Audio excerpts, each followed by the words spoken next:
இந்த எடப்பாடி பழனிசாமி மக்களை என்ன நினைச்சிருக்காருன்னு முதல் ஒரு விஷயம் எங்களுக்கு தெரிஞ்சாகணும். பாஜகவோட ஒட்டும் இல்லை உறவும் இல்லைன்னு சொல்லிட்டு இன்னைக்கு நீங்க போய் அமித்ஷாவை பாக்குறீங்கன்னா ஒரு விஷயம், நீங்களும் இந்த பிஜேபியும் இந்த நாட்டு மக்களுக்கு செய்த துரோகங்கள் 1-2 இல்லை.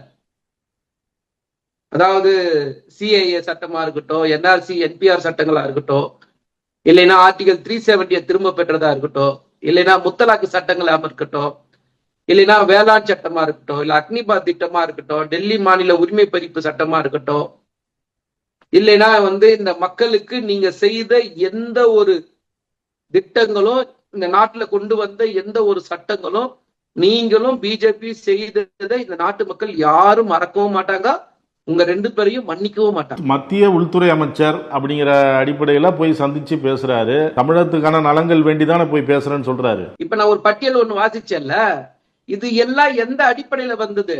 இந்த நாட்டு மக்களுக்கு எதிரான சட்டங்களும் திட்டங்களும் தானே.